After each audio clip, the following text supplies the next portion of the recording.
security, politics, these sorts of things, ideology as well, these sorts of things seem to rank higher than the economy. What does that mean going forward? What really surprised the markets was what happened during the Party Congress. We all knew that Xi Jinping was going to secure his third term. We all knew that he was consolidating his power base. But the shock was the very public ejection of Hu Jintao. And I think that's what caused people to really get the message, a very clear message from Xi Jinping that there is no longer opposition here. My policies are in place and they will stay in place. And I think that's the spookiness of a market that has caused the Hong Kong markets to drop and people to reconsider very clearly their investment policies for China. Western investors now are thinking, well, if I want to diversify into Asia, I have better places to go with less political risk. Korea, ASEAN countries, where they are already recipients of the China exodus of light manufacturing.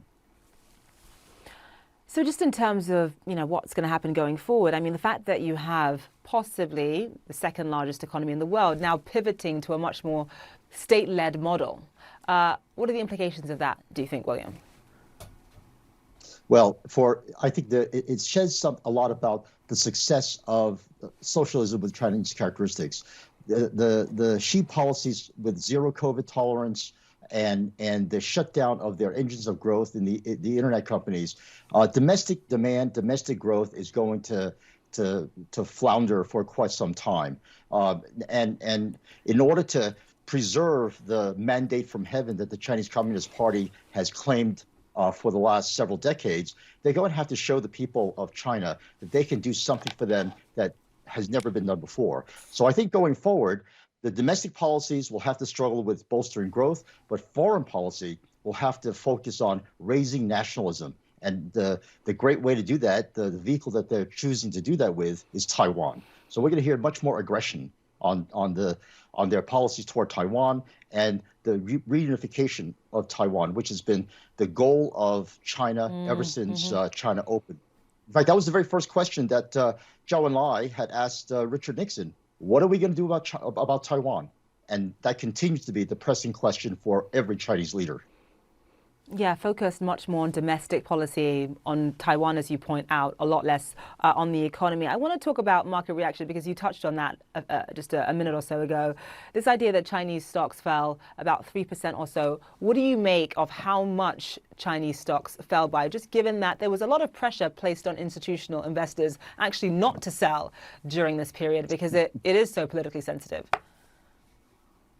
I know. I think every Western investor has always said, my God, what a huge domestic market. If I could just sell one of my products to just one person there, I would make billions. And I think that's the image that's driven Western investment for decades.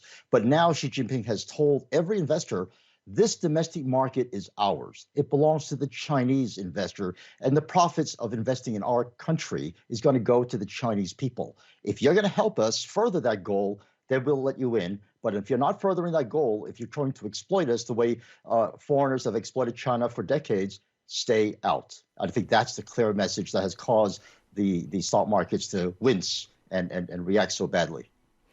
And your perspective on where we are with economic growth? I mean, obviously, economic growth has slowed down quite significantly under Xi Jinping. However, Absolutely. We did get the GDP, third quarter GDP number coming in at 3.9%. Certainly much slower than in the past, but still slightly better than expected. What do you make of that number? Well, Xi Jinping came in with some tailwinds behind him because the demographics were in his favor. There was a huge young population of cheap labor. But right now, we've just discovered from the latest demographic data that Chinese population has stopped growing. And that means that that source of cheap labor is starting to top out. And the only way to sustain growth is through productivity. Right now, I think China is going to suffer from the difficulties of improving productivity without the aid of the marketplace, without the aid of their fast-growing companies like Tencent and Alibaba. And that will be a huge challenge for the Chinese leadership going forward. All right, William Lee, live for us there. Thank you so much. Appreciate it. A Thanks failed truss mini-budget and a gloomy future for the UK economy. The pressure is on for Rishi Sunak's government. My colleague, Issa Suarez, will talk about the promises he made earlier this year in his